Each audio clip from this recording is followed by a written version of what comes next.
रूपाली शर्मा। बात होगी हर बड़ी महत्वपूर्ण खबर की, लेकिन सबसे पहले आपको सबसे बड़ी खबर का आपको जानकारी साझा कर दे, जहां पर आज पूरा हिंदुस्तान माननीय प्रधानमंत्री श्री नरेंद्र मोदी का 74वां जन्मदिन मना रहा है और उसको लेकर लगातार एक के बाद एक ताबड़तोड़ कार्यक्रमों का आयोजन हो रहा है। जन्मदिन पर पीएम नरेंद्र मोदी आज देश भर में कई सौगातें देने जा रहे हैं। ओडिशा के भुवनेश्वर में आज सुभद्रा योजना लॉन्च की जा रही है। योजना के तहत महिलाओं को 5 लाख रुपए तक की आर्थिक सहायता मिलेगी। भारतीय जनता पार्टी आज से सेवा पखवाड़ा भी मना रही है, जो आज से प्रारंभ होकर 2 अक्टूबर तक चलेगा।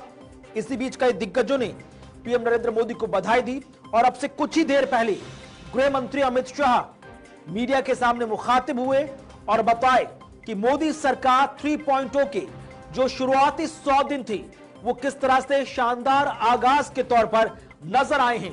किस तरह से 100 दिन का रोड मैप जो लोकसभा चुनाव 2024 से पहले ही तैयार कर लिया गया था, अब उस पर कैसे काम किया जा रहा है, कैसे आगे बढ़ा जा रहा है। लिहाजा अब तक की बीजेपी सरकार की उपलब्धियां, मोदी कार्यकाल में जो तमाम योजनाएं, जो तमाम लक्ष्य लेकर सरकार चल रही थी, उन्हें कैसे अर्जित किया जा रहा है, कैसे पाया जा रहा है और भविष्य की योजनाओं पर कैसे काम चल रहा है। बिल्कुल, इसी के साथ अगर बात की जाए तो आज प्रधानमंत्री नरेंद्र मोदी अपना 74वां जन्म दिवस मना रहे हैं, जिसमें बात की जाए सभी बड़े दिग्गज राजनीतिक नेता और साथ ही साथ राष्ट्रपति की बात की जाए तो सभी ने उनको बधाई दी है। और इसी में कल की अगर बात की जाए तो कल उत्तराखंड के सीएम पुष्कर सिंह धामी का भी जन्मदिन था और कल ही उत्तराखंड में भाजपा द्वारा यह भी ऐलान किया गया था कि प्रधानमंत्री नरेंद्र मोदी का सेवा पखवाड़ा जन्म दिवस में जो है वो बनाया जाएगा। और साथ ही साथ आपको बता दें कि इस वक्त बड़ी सौगातें जो है वो भी प्रधानमंत्री नरेंद्र मोदी महिलाओं के लिए अपने जन्म दिवस पर लाए हैं, जहां पर आपको बता दें कि ओडिशा के भुवनेश्वर में अगर बात की जाए तो सुभद्रा योजना जो है आज लॉन्च करने वाले हैं। और इसी में आपको बता दें राष्ट्रपति द्रौपदी मुर्मू, गृह मंत्री अमित शाह और रक्षा मंत्री अगर बात की जाए राजनाथ सिंह की, तो ऐसे कई दिग्गज नेता है जिन्होंने प्रधानमंत्री नरेंद्र मोदी को उनके जन्म दिवस पर बधाई दी है। बिल्कुल, तो एक एक करके तमाम जो दिग्गज नेता हैं वो आकर संदेश दे रहे हैं।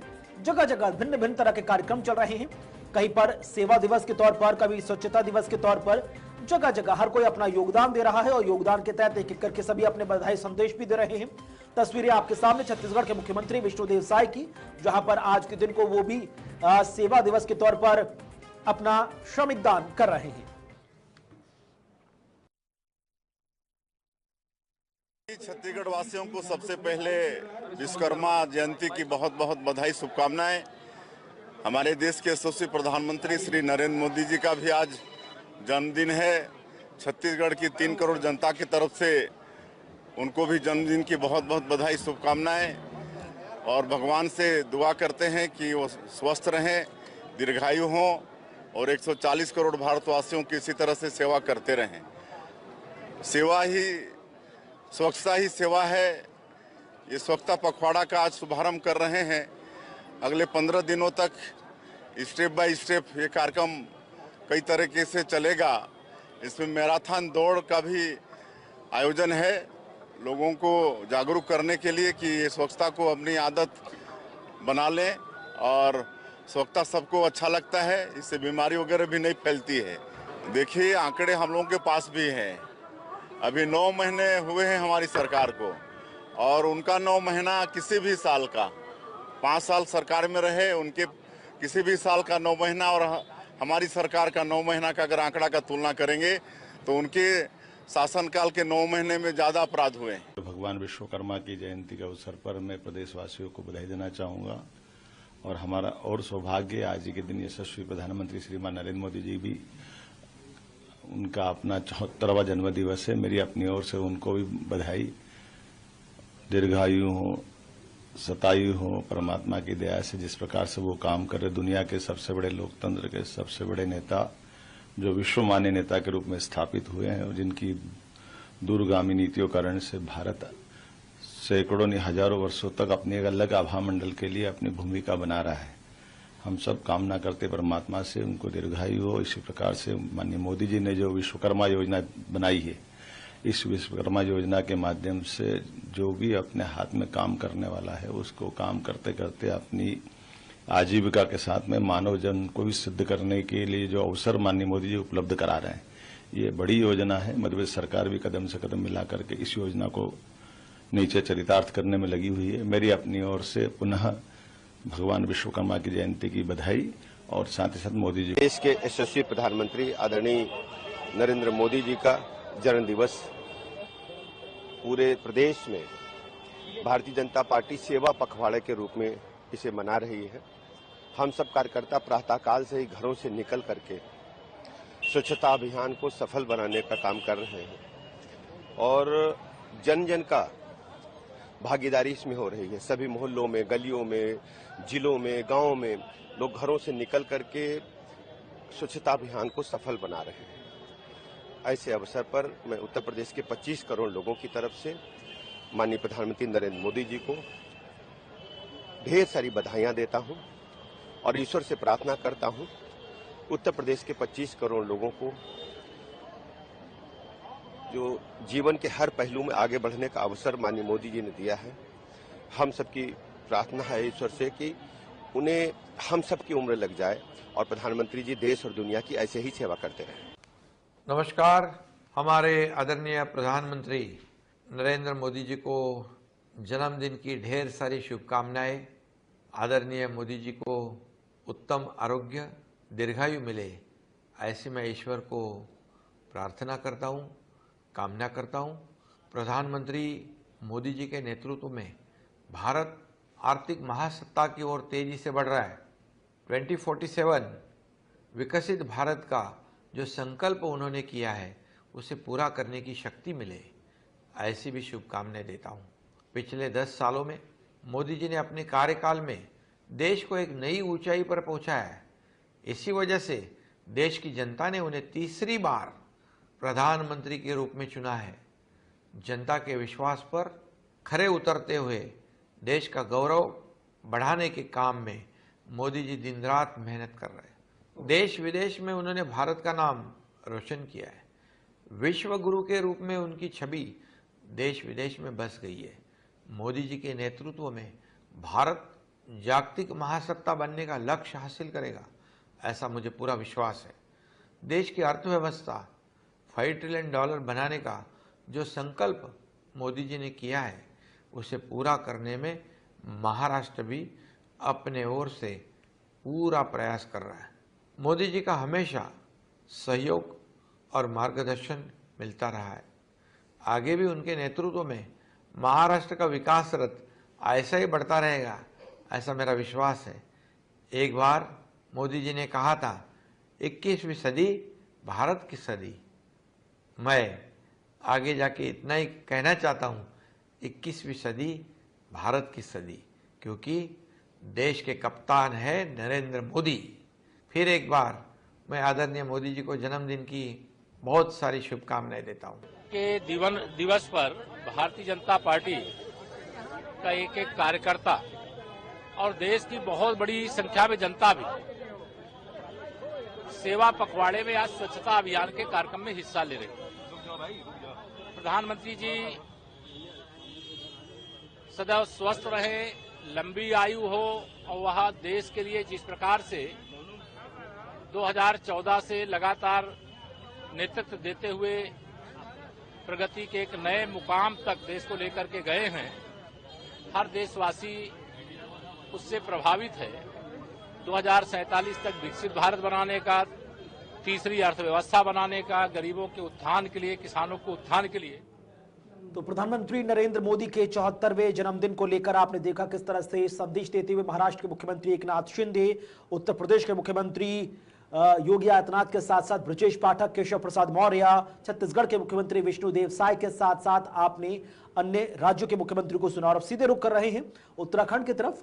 मुख्यमंत्री पुष्कर सिंह धामी भी इस वक्त संबोधित कर रहे हैं।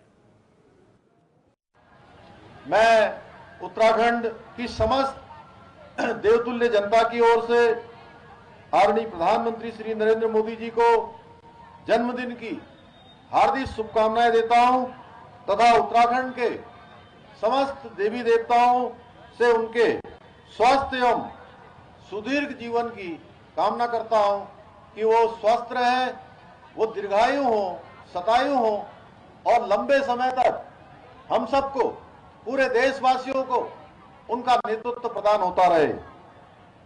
तो एक बार मेरे साथ जोर से नारा लगाइए, नरेंद्र मोदी जिंदाबाद, नरेंद्र मोदी जिंदाबाद। भाइयों बहनों, स्वच्छता के प्रति आदरणीय मोदी जी की सजगता, निष्ठा और नेतृत्व हम सबको प्रेरित करता है कि इसलिए आज उनके जन्म दिवस के अवसर पर हम सभी आज इस स्वच्छता पखवाड़े की शुरुआत कर रहे हैं। अभी हम लोगों ने इसकी शपथ भी ली है। यह स्वच्छता पखवाड़ा 2 अक्टूबर को संपन्न होगा और इसी के साथ आदरणीय प्रधानमंत्री जी के द्वारा प्रधानमंत्री बनने के बाद जो स्वच्छ भारत का मिशन शुरू किया था, जिसके कारण से देश के अंदर स्वच्छता के प्रति हर एक के मन में एक स्वच्छता के प्रति जागरूकता का भाव उत्पन्न हुआ था, उसके 10 वर्ष पूरे हो जाएंगे। हम सब इस बात को अच्छी तरह से जानते हैं कि किस तरह इस ऐतिहासिक और दूरदर्शी मिशन ने भारत को स्वच्छता के नए आयामों पर पहुंचाया है।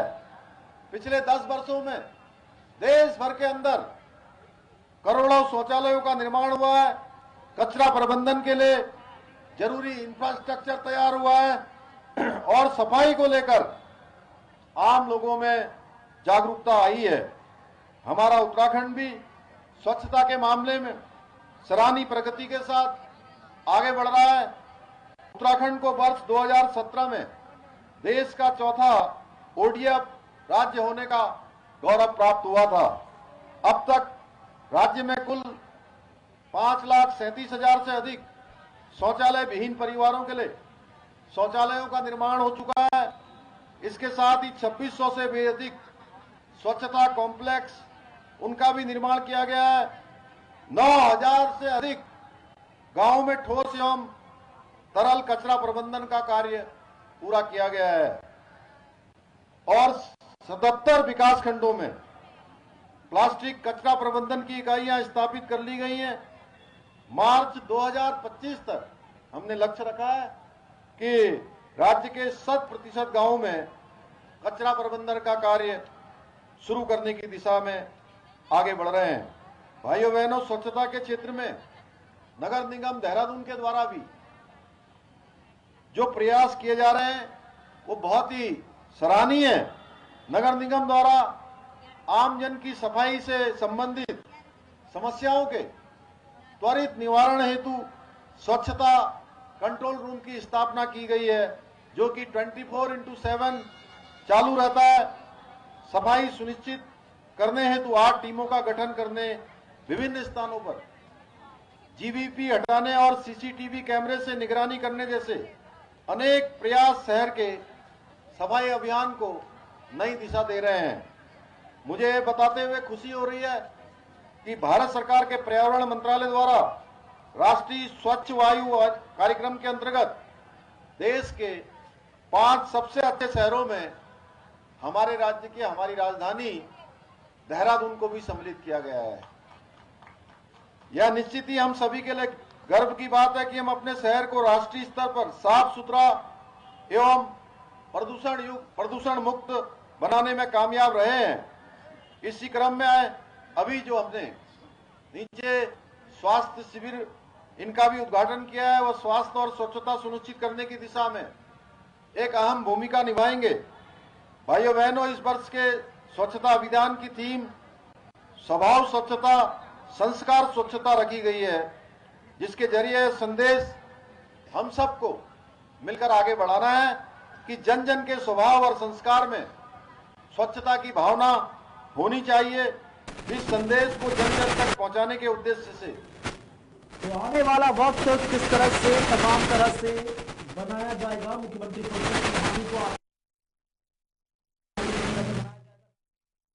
74वें जन्म दिवस पर पीएम नरेंद्र मोदी को शुभकामनाएं दी। इसी बीच अगली बड़ी खबर, मोदी सरकार के तीसरे कार्यकाल के 100 दिन पूरे हुए हैं। गृह मंत्री अमित शाह ने 100 दिन का रिपोर्ट कार्ड पेश किया है। 10 साल प्रगति के नाम किस तरह से रहे, इसको लेकर उन्होंने जानकारी दी। उन्होंने कहा किसानों के खाते में 3 लाख करोड़ रुपए पहुंचाए गए हैं। साथ ही साथ आर्थिक व्यवस्था किस तरह से पहले से बेहतर हुई है। अंतरिक्ष के क्षेत्र में भारत ने किस तरह से उपलब्धियां हासिल की हैं। 100 दिन में तमाम जो योजनाएं धरातल पर कैसे उतारी गई, भविष्य का विजन क्या कुछ करता है। 15 लाख करोड़ की जो योजनाएं शुरू की गई इन 100 दिनों में, वो आपके सामने बताई गई। किसानों के खाते में 3 लाख करोड़ रुपए पहुंचाए गए किसान सम्मान निधि के तहत। तो मोदी सरकार के तीसरे कार्यकाल के 100 दिन पूरे हुए हैं और इसी को लेकर गृह मंत्री अमित शाह ने 100 दिन का ना सिर्फ रिपोर्ट कार्ड पेश किया, साथ ही साथ जो भविष्य में तमाम योजनाओं को जमीन पर उतारा जा रहा है, विकसित भारत के सपने की तमाम आधार को ध्यान में रखते हुए उसको लेकर भी उन्होंने अपना विजन रखा।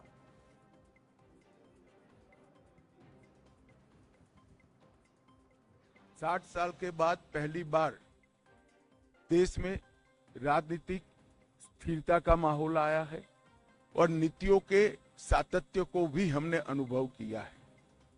और नीतियों की दिशा, नीतियों की गति और नीतियों को क्रियान्वयन करने की सटीकता, ये तीनों 10 साल तक बरकरार रखकर 11वें साल में प्रवेश करना, मैं मानता हूं, बहुत कठिन है। दुनिया के कई देशों में भी देखा गया जहां एक प्रकार से वाइब्रेंट लोकतंत्र है, वहां पर ऐसे बहुत कम ही उदाहरण दिखाई पड़ते हैं। और इसका कारण है कि इस 10 साल में देश की बाहरी सुरक्षा, देश की आंतरिक सुरक्षा और देश की रक्षा प्रणाली, इसको मजबूत कर एक सुरक्षित भारत बनाने में नरेंद्र मोदी सरकार ने बहुत बड़ी सफलता मोदी जी के नेतृत्व में प्राप्त की है। शिक्षा के अंदर आमूलचूर परिवर्तन, हमारे चिर पुरातन शिक्षा शैक्षणिक मूल्यों को समाहित करते हुए, हमारी भाषाओं को गौरवान्वित करते हुए और आधुनिक से आधुनिक शिक्षा को समाहित करते हुए नई शिक्षा नीति लाने का काम नरेंद्र मोदी जी ने किया है। जब मेक इन इंडिया का नारा दिया गया, काफी लोग इसका मखौल उड़ाते थे, मगर आज और मैं बहुत विकास की यात्रा के भी साझेदार बने। एक प्रकार से 140 करोड़ की जनता को इतने महान लक्ष्य के साथ जोड़ना एक बहुत बड़े विश्वसनीयता का प्रमाण है जो मोदी जी में देश की जनता देखती है। तीसरे मैंडेट के बाद 100 दिन समाप्त हो रहे हैं। 100 दिन में लगभग 15 लाख करोड़ रुपए की परियोजनाओं को चालू किया गया है। 100 दिन को मैंने 14 स्तंभों में बांटा है। मैं एक एक कर सबके लिए कुछ न कुछ कहना चाहूंगा। इंफ्रास्ट्रक्चर का जहां तक सवाल है, 100 दिन में 3 लाख करोड़ की परियोजनाएं हमने घोषित भी की है, इम्प्लीमेंटेशन भी शुरू हुआ है। महाराष्ट्र के वधवान में 76,000 करोड़ की लागत से मेगा पोर्ट बनेगा, जो पहले दिन से ही विश्व के 10 प्रमुख बंदरगाहों में शामिल होगा। 49,000 करोड़ की 25,000 अनकनेक्टेड गांवों को जोड़ने की योजना, ये योजना 100 की आबादी वाले गांवों को भी जोड़ेगी। तो एक प्रकार से मजले, टोले और आदिवासी क्षेत्रों की छोटी वसाहतों को भी अब रोड से 12मासी कनेक्टिविटी दी जाएगी। 50,600 करोड़ की लागत से भारत के बड़े रोडों को भी बढ़ाने का निर्णय नरेंद्र मोदी सरकार ने किया है। वाराणसी में लाल बहादुर शास्त्री इंटरनेशनल एयरपोर्ट, पश्चिम बंगाल में बागडोगरा, बिहार में बिहटा में उन्नयन और अगत्ती और मिनीकोय में नवी हवाई पट्टी बनाकर पर्यटन को बढ़ावा देने के लिए आगे बढ़े हैं। बेंगलोर मेट्रो के phase 3, Pune metro, Thane integral ring metro और कई सारे मेट्रो के प्रोजेक्ट भी हमने इस 100 दिन में आगे बढ़ा है। किसानों को और कृषि का जहां तक सवाल है, 70वीं किस्त प्रधानमंत्री किसान सम्मान योजना की 9.5 करोड़ किसानों को 20,000 करोड़ रुपया वितरित किया गया और अभी तक कुल 12 करोड़ 33 लाख किसानों को 3 लाख करोड़ रुपया वितरित किया गया है। खरीफ फसलों का एमएसपी बढ़ाया गया है। मैं एमएसपी पर जरूर कहना चाहूंगा कि आप लोग भी आंकड़ों का अध्ययन करिएगा। यूपीए सरकार और कांग्रेस की राज्य सरकारों से कई गुना ज्यादा एमएसपी की खरीदी भारतीय जनता पार्टी की नरेंद्र मोदी सरकार ने की है, हमारी एनडीए सरकार ने की है। यही बताता है कि सरकार किसानों के हितों को समर्पित। तो मोदी सरकार के शुरुआती 3.0 सरकार के 100 दिन कैसे रहे, किस तरह से 100 दिन के कार्यकाल को आगे बढ़ाया गया और भविष्य की योजनाओं को लेकर सरकार की क्या कुछ प्लानिंग है, वो तमाम जानकारियां गृह मंत्री अमित शाह सबको देते हुए इसी बीच आगे बढ़ रहे हैं। रुक कर रहे अगली बड़ी महत्वपूर्ण खबर की तरफ, जहां पर आज केजरीवाल सीएम पद से इस्तीफा देने जा रहे हैं। तमाम विधायकों के साथ विधायक दल की बैठक सीएम आवास पर शुरू हो चुकी है। एक एक करके सभी विधायक पहुंचे हुए हैं। बैठक में नया मुख्यमंत्री कौन होगा दिल्ली का, इसको लेकर सबकी निगाहें अब ठीक 12 बजे पर जा टिकी हैं, जहां पर मुख्यमंत्री के नाम का ऐलान होगा और शाम 4:30 बजे अरविंद केजरीवाल एलजी वीके सक्सेना से मुलाकात करके उनको अपना त्यागपत्र सौंप देंगे।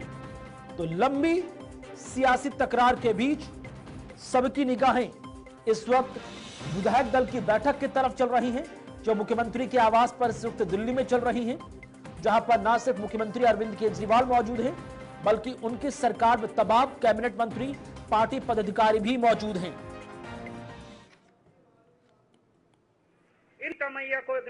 अभी विधायक दल की मीटिंग बुलाई गई है और उसमें जैसा आप सब जानते हैं कि दिल्ली के मुख्यमंत्री अरविंद केजरीवाल जी ने ये ऐलान किया है कि जब तक जनता दोबारा उनको समर्थन।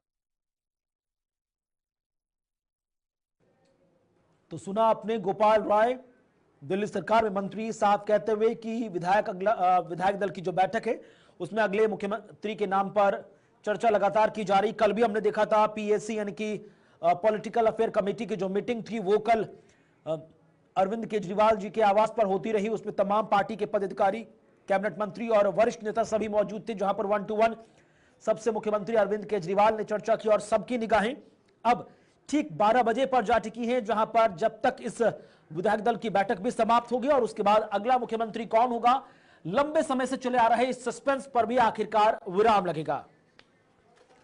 केशव मोहन मिश्रा इस वक्त हमारे साथ जुड़ रहे ताजा अपडेट के साथ। केशव, क्या कुछ जानकारी मिल रही है? दिल्ली सीएम हाउस पर लगातार एक एक करके सभी विधायकों के पहुंचने के बाद इस वक्त मीटिंग चल रही है और सबकी निगाहें हैं कि आखिरकार अगला मुख्यमंत्री कौन। के बाद ये तस्वीर साफ हो जाएगी कि दिल्ली में अब अगला मुख्यमंत्री कौन होगा, क्योंकि लगातार ये कयास लगाए जा रहे थे। लगातार हम कल से 3 नामों पर चर्चा कर रहे थे कि दिल्ली का अगला मुख्यमंत्री कौन होगा। आज जब विधायक दल की बैठक होगी उसी वक्त इस बात पर फैसला ले लिया जाएगा कि दिल्ली का अगला मुख्यमंत्री कौन है। खबर निकलकर सामने आ रही है कि ठीक 12 बजे इस बात पर मुहर लग जाएगी कि आखिरकार अगला मुख्यमंत्री दिल्ली का कौन होगा, क्योंकि अभी 4:30 बजे आज दिल्ली के मुख्यमंत्री अरविंद केजरीवाल एलजी वीके सक्सेना से मुलाकात करेंगे, उन्हें अपना इस्तीफा सौंपेंगे। उसके बाद दिल्ली के नए मुख्यमंत्री का शपथ ग्रहण कार्यक्रम होगा और दिल्ली में जिस बात का जिक्र आम आदमी पार्टी ने किया है, मुख्यमंत्री अरविंद केजरीवाल ने स्वयं किया है कि वो अब ग्राउंड पर जाएंगे, जनता के बीच जाकर दिल्ली की जनता से जवाब मांगेंगे और कहेंगे कि अगर मैं ईमानदार हूं तो मुझे वोट दीजिए। और यही बड़ा एजेंडा अरविंद केजरीवाल का बड़ा दांव, और अब देखना ही होगा कि आखिरकार कितना असर ग्राउंड पर इसका पड़ता है। ठीक है, कल भी हमने पीएससी की मीटिंग देखी और आज उसके बाद तमाम विधायकों की मुलाकात चल रही है। कई नाम हैं जिस पर लगातार सस्पेंस बना हुआ है। सुनीता केजरीवाल, राघव चड्ढा, गोपाल राय, आतुषी, मनीष सिसोदिया, सौरभ भारद्वाज। आखिरकार कहां जाकर सुई या जो निगाहें हैं वो ठहरती नजर आती हैं? केशव कुणाल, अब से कुछ देर के बाद यह तस्वीर साफ हो जाएगी कि दिल्ली का अगला मुख्यमंत्री कौन है। लेकिन जो विधायक दल से बड़ी खबर निकलकर बैठक से जो बड़ी खबर निकलकर सामने आ रही है वो आपको बता देते हैं। 26 और 27 तारीख को जो है वो दिल्ली में विधानसभा सत्र बुलाया जाएगा, यानी कि नई सरकार का, नए मुख्यमंत्री का चयन और विधानसभा का सत्र कई मायनों में अहम है, क्योंकि दिल्ली सरकार की तमाम ऐसी योजनाएं हैं जिनको दोबारा क्रियान्वित करना है, यानी कि उन योजनाओं पर कैबिनेट की सहमति, मुख्यमंत्री के सिग्नेचर और दिल्ली सरकार जब 26 और 27 को ये पूरा विधानसभा सत्र जाएगी तो दिल्ली की जनता को क्या कुछ मिलेगा, इस पर भी सबकी निगाहें बनी हुई हैं। इस वक्त दिल्ली विधानसभा के चीफ व्हिप दिलीप पांडे बोल रहे हैं, अपना संबोधन दे रहे हैं और अलग अलग जो तमाम दिल्ली विधानसभा के बड़े नेता हैं वो इस बैठक में शामिल है। और अब से कुछ देर के बाद जब ठीक 12 बजेगा तो हम वो खबर भी अपने दर्शकों को बताएंगे कि आखिरकार दिल्ली का अगला मुख्यमंत्री कौन है। लेकिन कुणाल, हम और आप जो लगातार जिन नामों का कल से जिक्र कर रहे हैं उनमें सबसे बड़ा नाम आतिशी का है, दूसरे नंबर पर गोपाल राय है, तीसरे नंबर पर कैलाश गहलोत है, चौथे नंबर पर सौरभ भारद्वाज है। अनुभव के आधार पर तकरीबन 8 मंत्रालय आतिशी के पास रहे हैं। तो ऐसे में जब मुख्यमंत्री अरविंद केजरीवाल जेल में थे तो आतिशी ने तमाम कामों को बखूबी निभाया है। तो ऐसे में अरविंद केजरीवाल की भरोसेमंद साथी के तौर पर आतिशी एक बड़ा चेहरा हो सकती है। लेकिन दूसरे नंबर पर गोपाल राय का नाम है, क्योंकि गोपाल राय पार्टी के बड़े नेता है, पुराने नेता है और उनके पास भी अनुभव है, तमाम मंत्रालयों उनके पास रहे हैं। इस वक्त वो पर्यावरण मंत्री हैं। कैलाश गहलोत पढ़े लिखे नेता हैं और इस वक्त दिल्ली के परिवहन मंत्री हैं। ऐसा हो सकता है कि उनको भी मुख्यमंत्री बनाया जा सकता है। लेकिन सौरभ भारद्वाज और आतिशी ये तो आम आदमी पार्टी के बड़े चेहरे हैं, दिल्ली सरकार के बड़े चेहरे हैं जो कैबिनेट में सबसे ज्यादा पदों पर रहे हैं। ठीक है, बहुत ही अहम मोड़ से इस वक्त आम आदमी पार्टी की सियासत गुजर रही है, जहां से आप फरवरी में चुनाव भी संपन्न होने हैं। विधानसभा चुनाव के मौजूदा वक्त में हरियाणा विधानसभा चुनाव में भी आम आदमी पार्टी पूरी 90 की 90 सीटों पर अपनी किस्मत आजमा रही है। अरविंद केजरीवाल का यह दाव आखिरकार, कोई इसे इमोशनल कार्ड कह रहा है, कोई इसे विक्टिम कार्ड कह रहा है, कोई इसे एक नई सियासी पॉलिटिक्स का नाम दे रहा है, कितना कामयाब हो पाएगा केशव? देखिए, बिल्कुल मुख्यमंत्री ने कई आरोपों पर, कई सवालों पर कहीं ना कहीं विराम लगाया है। मुख्यमंत्री पर कई आरोप लगे कि आखिरकार मुख्यमंत्री अरविंद केजरीवाल क्या मुख्यमंत्री पद से इस्तीफा क्यों नहीं दे रहे हैं जब उनकी शक्तियां नहीं रही, तो उन्होंने तब भी वो इस्तीफा नहीं दे रहे हैं। सुप्रीम कोर्ट के जो आदेश है उसका वो पालन नहीं कर रहे हैं। लेकिन आप ये समझिए कि दिल्ली सरकार और अरविंद केजरीवाल का ये बड़ा दांव है।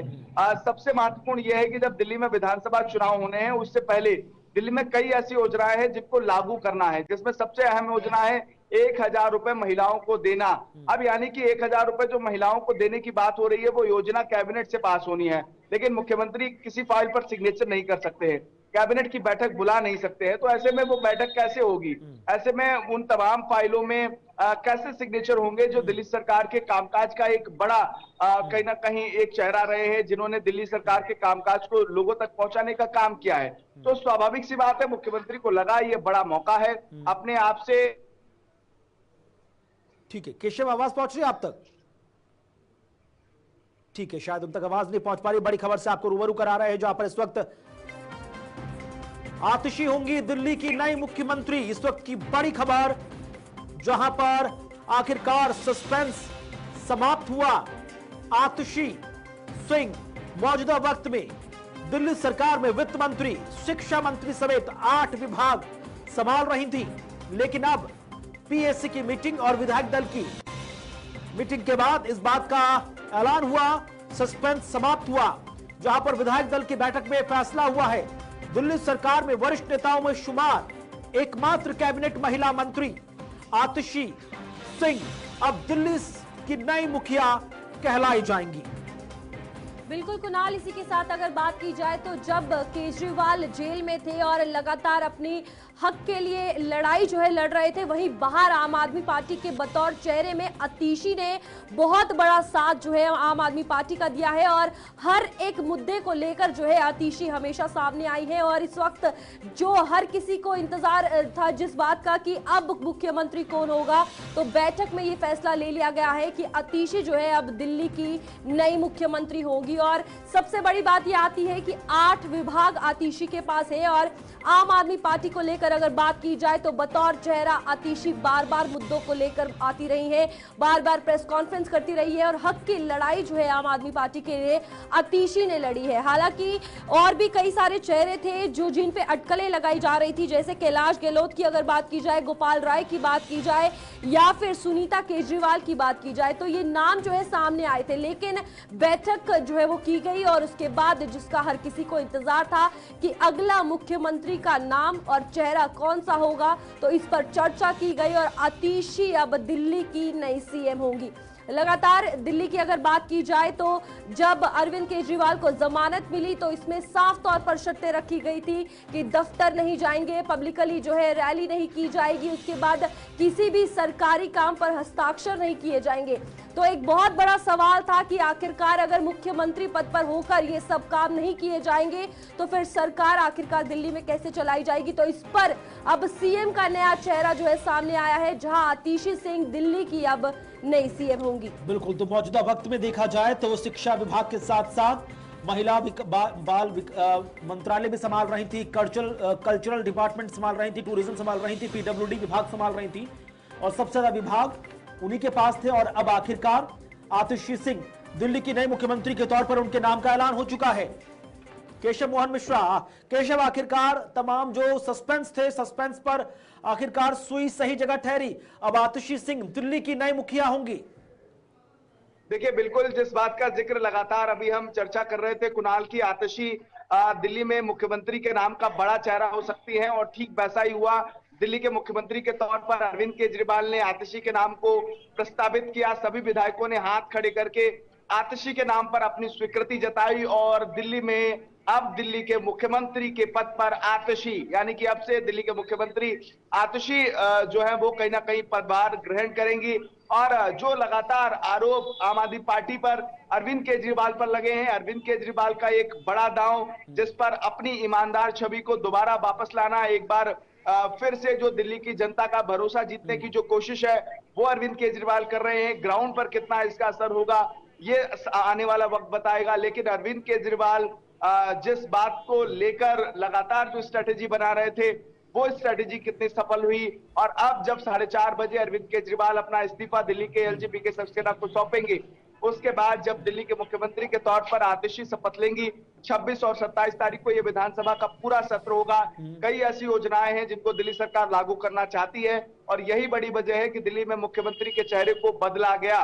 भारतीय जनता पार्टी जो लगातार तमाम ऐसे आरोप लगा रही थी कि आखिरकार क्या सुनीता केजरीवाल को मुख्यमंत्री बनाया जाएगा, लेकिन अरविंद केजरीवाल ने इसको दरकिनार किया। परिवारवाद का आरोप न लगे, इसको भी बचाया। संगठन में किसी भी व्यक्ति बड़ा को सवाल ये है मुख्यमंत्री बनाया। जी, जिस तरह से राष्ट्रपति शासन के सियासी बादल दिल्ली सरकार पर मंडरा रहे थे, तो आखिरकार आम आदमी पार्टी ने उस सियासी बादल से न सिर्फ दिल्ली सरकार को बचाया, अपनी पार्टी को भी बचाया, लेकिन अब जो सियासी तौर पर जो 360 डिग्री का ट्विस्ट आया है, आतिशी अब नई मुख्यमंत्री होंगी, तो किस तरह से कामकाज आगे बढ़ेगा?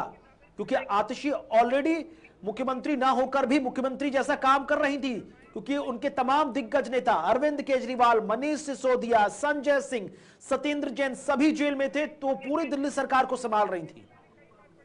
देखिए, बिल्कुल दिल्ली में मुख्यमंत्री के तौर पर अरविंद केजरीवाल ने जब से इस्तीफा दिया या अरविंद केजरीवाल जेल में रहे, उस वक्त तमाम ऐसे महत्वपूर्ण विभाग थे और सबसे ज्यादा जो विभाग थे वो आतिशी के पास थे, जिनमें से शिक्षा हो, वित्त हो, स्वास्थ्य हो, स्वास्थ्य को छोड़कर कल्चर हो, ऐसे तमाम महत्वपूर्ण विभाग जो आतिशी संभाल रही थी।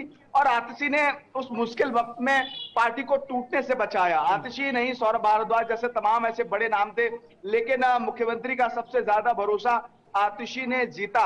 और हमने वो एलजी का लेटर भी देखा था, तब दिल्ली में झंडारोहण के लिए आतिशी का नाम अरविंद केजरीवाल ने भेजा था। और यही बड़ी वजह थी कि लगातार हम भी इस बात का जिक्र कर रहे थे कि क्या जब दूसरी चिट्ठी अरविंद केजरीवाल भेजेंगे उसमें आतिशी का नाम होगा। ठीक वैसा ही हुआ और दूसरी चिट्ठी में भी आतिशी का नाम शामिल है, यानी कि एलजी बिल्कुल केशव, इसी के साथ अगर बात की जाए, जब केजरीवाल जेल में थे और कई मंत्री जो है आम आदमी पार्टी के जेल में थे और इस काम से जो ये इन पे आरोप लगे थे उससे जूझ रहे थे, आतिशी बतौर नेता जो है हमेशा वहां पर खड़ी रही और नींव जो है कहीं ना कहीं आम आदमी पार्टी की अगर बात की जाए आतिशी ने वो संभाली है। अब विपक्ष जो है जमकर घेराव जरूर करेगा, क्योंकि विपक्ष पार्टी अगर बात की जाए ऐसे तमाम बयान जो है सामने आएंगे। क्या कुछ लगता है इन बयानों के चलते आतिशी बतौर मुख्यमंत्री किस तरीके से कमान जो है वो संभालेंगी? देखिए, आतिशी निश्चित तौर पर कई ऐसी जिम्मेदारियां हैं, कई ऐसे बिल हैं जिन पर अपने सिग्नेचर करेंगे, क्योंकि दिल्ली के मुख्यमंत्री के पास ये अधिकार होता है कि कोई कैबिनेट या विधानसभा को लेकर वो प्रस्ताव रखता है। और मुख्यमंत्री अरविंद केजरीवाल को सुप्रीम कोर्ट की तरफ से आदेश थे कि वो किसी फाइल पर सिग्नेचर नहीं कर सकते थे, सचिवालय नहीं जा सकते थे और विधानसभा जैसी तमाम कार्रवाइयों में वो शामिल नहीं हो सकते थे जब तक उन पर इस तरीके के आरोप है। लेकिन मुख्यमंत्री ने दो कहीं ना कहीं ये यहाँ पर स्टेप उठाए और अपने आप को एक बेदाग छपी में पदावलोबी नहीं है ये भी दिखाने के लिए इस तरीके का एक कदम उठाया, क्योंकि मुख्यमंत्री पर ये आरोप जरूर लगे कि मुख्यमंत्री पदावलोबी है, पद का लोभ है उनको, इसीलिए वो मुख्यमंत्री के पद से इस्तीफा नहीं दे रहे हैं। लेकिन मुख्यमंत्री ने अपने पद से इस्तीफा देकर एक टैग उनके ऊपर से हटेगा कि हाँ, दिल्ली के मुख्यमंत्री ने दूसरी बार इस्तीफा दिया। कुणाल, एक बार और 49 दिन की सरकार मुख्यमंत्री अरविंद केजरीवाल ने चलाई, इस्तीफा दे दिया। उसके बाद दोबारा विधानसभा का चुनाव हुआ, 62 सीटें आम आदमी पार्टी लेकर आई। और अब जब विधानसभा का चुनाव 3 महीने बाद होगा, अब तस्वीरें कैसी होंगी? मुख्यमंत्री अरविंद केजरीवाल जब ग्राउंड में जाएंगे, मनीष सिसोदिया ग्राउंड में जाएंगे, दिल्ली की जनता का कितना भरोसा जीतेंगे? और दिल्ली की नई मुख्यमंत्री आतिशी जो तमाम कामकाज रुके हुए हैं उन पर सिग्नेचर करवाकर एलजी से काम कैसे करा पाएंगी, ये भी एक बड़ी चुनौती है। ठीक है, अगला बड़ा महत्वपूर्ण सवाल, क्योंकि अब तक आम आदमी पार्टी के सर्वे सर्वा के तौर पर अरविंद केजरीवाल को ही ना सिर्फ कार्यकर्ता बल्कि सभी सियासी लोग देख रहे थे। अब अरविंद केजरीवाल ने जो कुर्सी है वो आतिशी को दे तो दी है, लेकिन क्या अभी भी सियासत का केंद्र अरविंद केजरीवाल ही रहेंगे या फिर सभी जो ध्रुव है वो आकर आतिशी पर जा टिकेंगे? हर एक बार का जवाब आतिशी को देना होगा, ना सिर्फ दिल्ली सरकार को सुचारू रूप से चलाना होगा बल्कि आने वाले वक्त में सभी महत्वपूर्ण फैसले भी लेने होंगे और जो फैसले लिए जाएंगे सबकी जिम्मेदारी आतिशी को अपने कंधों पर उठानी होगी। देखिए, भारतीय जनता पार्टी के इस पर भी अपने आरोप हैं। भाजपा का कहना है कि दिल्ली का जो भी सीएम होगा वो रिमोट कंट्रोल सीएम होगा, यानी कि वो सीएम के इशारे पर, मुख्यमंत्री अरविंद केजरीवाल के इशारे पर काम करेगा। मुझे लगता है कि अब मुझे पूर्व मुख्यमंत्री कहना चाहिए, क्योंकि उन्होंने इस्तीफा दे दिया है, तो पूर्व मुख्यमंत्री अरविंद केजरीवाल जो है उनके इशारे पर काम करते हुए दिखाई देगा। ये आरोप भाजपा की तरफ से लगाया जा रहा है। लेकिन सवाल यह है कि क्या दिल्ली में जो तमाम स्ट्रेटेजी है, अरविंद केजरीवाल जेल से बाहर हैं, अरविंद केजरीवाल कोई भी फैसला लेते हैं वो ये कहते हैं कि वो पीएससी के साथ बैठकर ही कोई फैसला लेते हैं, लेकिन इन फैसलों के बीच भाजपा के बड़े आरोप हैं। भाजपा का कहना है कि दिल्ली में कोई भी मुख्यमंत्री बनेगा वो अरविंद केजरीवाल के इशारे पर काम करेगा, क्योंकि अरविंद केजरीवाल एक ऐसे व्यक्ति हैं जो पूरी पार्टी चलाते हैं और पूरी पार्टी में उनके ही फैसलों को सर्वमान्य माना जाता है। अब देखना यह होगा कि आखिरकार इन तमाम आरोपों के बीच आतिशी का कामकाज कैसा रहता है और इसका असर कितना ग्राउंड पर। ठीक है, आप हमारे साथ लगातार बने रहें। एक छोटा सा ब्रेक ले रहे हैं, ब्रेक के बाद लौटेंगे तो लगातार चर्चा को आगे बढ़ाएंगे, जहां पर अब दिल्ली की नई मुख्यमंत्री होंगी आतिशी सिंह। छोटा सा ब्रेक, जल्द हाजिर होते हैं।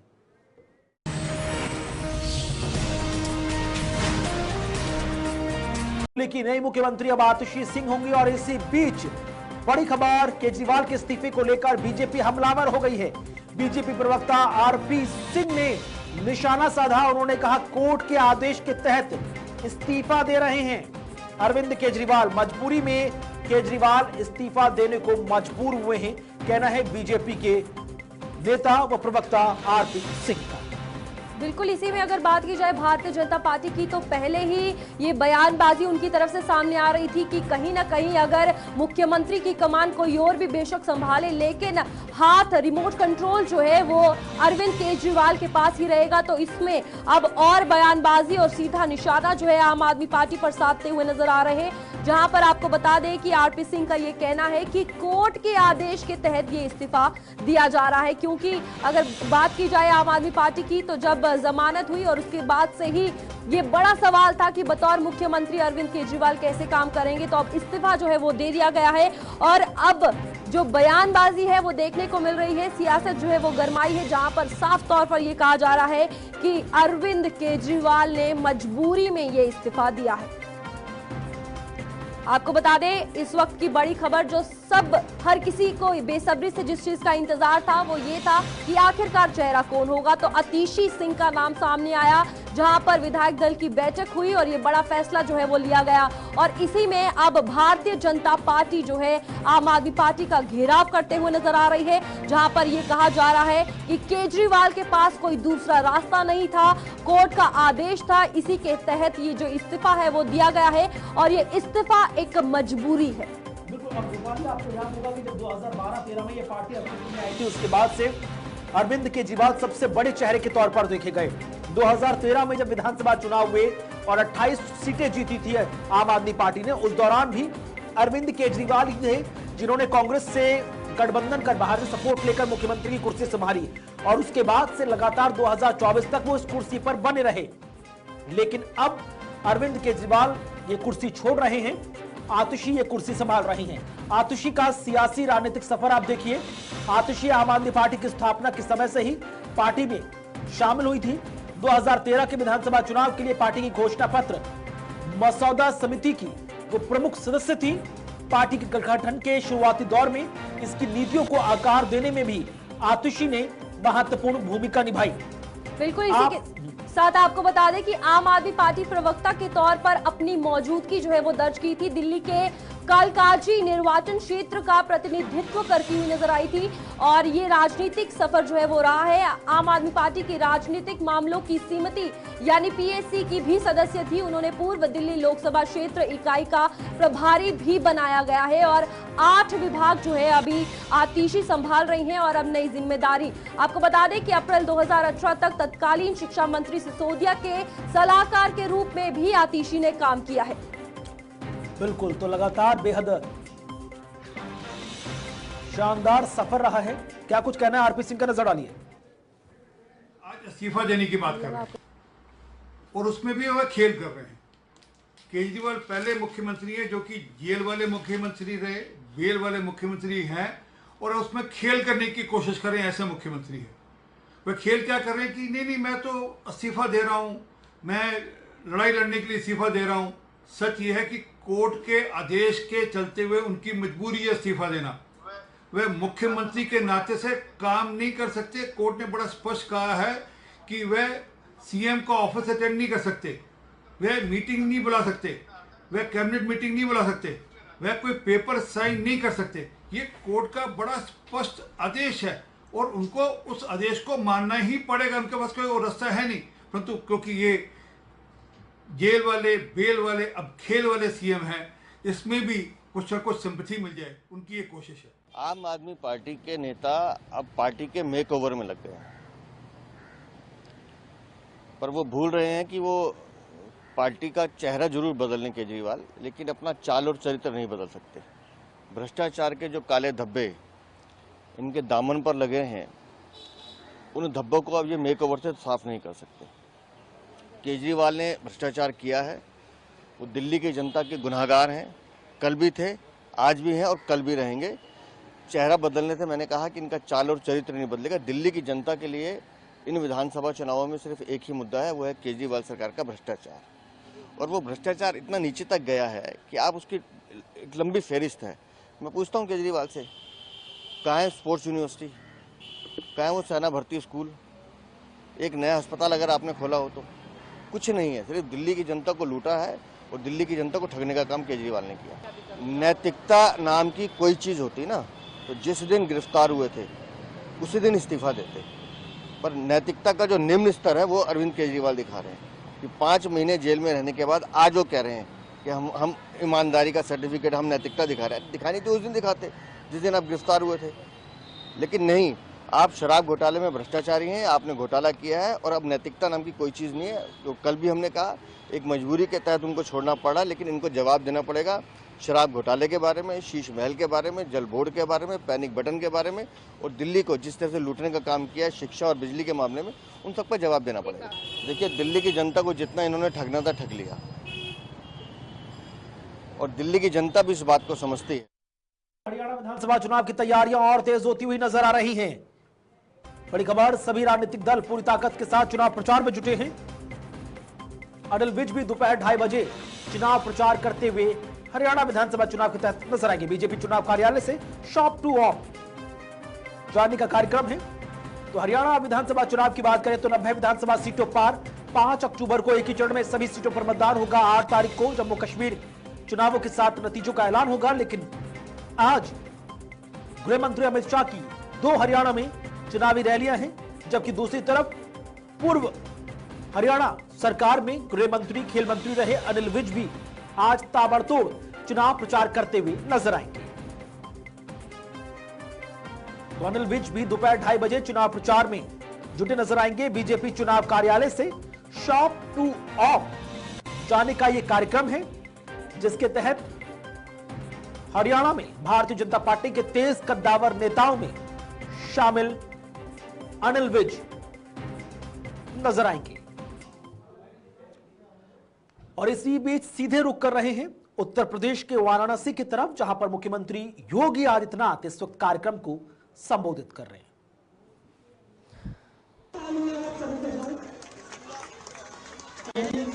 स्वच्छता ही सेवा है, जिसका वाराणसी नगर निगम में माननीय मुख्यमंत्री जी हम सभी के बीच में उपस्थित होंगे। मैं माननीय मुख्यमंत्री से निवेदन करता हूँ कि सहयोग से तैयार किया गया है, पूरे को रखा जाएगा। माननीय मुख्यमंत्री जी इसको लॉन्च कर रहे हैं, जोरदार चालू है आप सभी के साथ। स्वच्छता ही सेवा है, जिसका वाराणसी नगर निगम में माननीय मुख्यमंत्री जी हम सभी के बीच में उपस्थित होंगे। मैं माननीय मुख्यमंत्री से निवेदन करता हूँ कि मिनट में ध्यान का भक्त शुभारंभ करें और ये पूरे जोश और उत्साह के साथ माननीय मुख्यमंत्री तालियां बजाते हुए स्वच्छता ही सेवा जिनका आधार साथ ही साथ मंच पर हमारे माननीय मुख्यमंत्री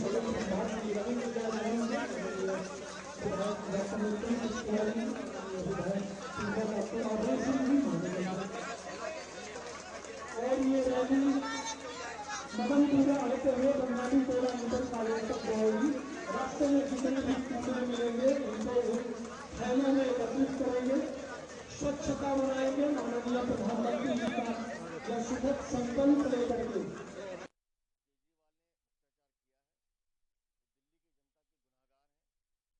मुख्यमंत्री योगी आदित्यनाथ स्वच्छता पखवाड़े को लेकर गाड़ियों को हरी झंडी दिखाकर रवाना करते हुए और साथ ही साथ सभी ने स्वच्छता पखवाड़े के तहत कार्यक्रम को एक नई गति दी है।